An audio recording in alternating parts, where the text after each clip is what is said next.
The sound of a fork tapping against glass was the starting gun for the end of my life as I knew it.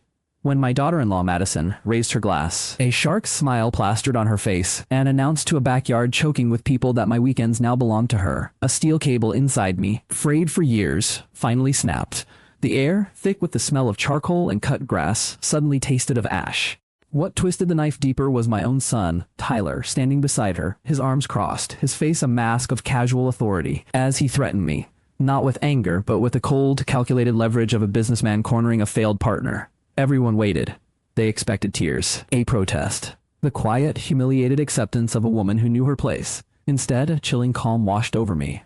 I looked directly into their triumphant eyes, smiled a smile that did not reach my own, and uttered a single sharp word. Deal.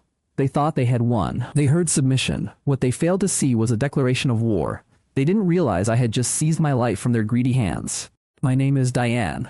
At 63, I was an expert in the art of self-erasure. My adult life was a monument to the needs of others. I raised Tyler alone after a sudden illness stole my husband, leaving me a widow and him a 10-year-old boy with a hole in his world. I became a machine. I worked double shifts that bled into one another, my hands raw, my bones aching with a fatigue that became my new normal. Vacations were glossy pictures in magazines I read on my break. My savings account was a shallow pool, constantly drained to ensure he never felt the crushing weight of our loss. When he brought Madison home, I wrapped her in the same fierce protective love. I opened my home, my heart, my wallet. My philosophy was simple, dangerously so. If I loved them hard enough, if I gave them enough, we would be a fortress. At first, helping with their 5 children, born in a chaotic cascade over 8 years, felt like a continuation of my life's purpose. Their home was a perpetual storm front of noise, clutter, and exhaustion. I was the calm eye of their hurricane. I was the emergency babysitter, the after-school chauffeur, the last-minute grocery provider when their finances crumbled yet again. I co-signed the lease on their monstrous family van,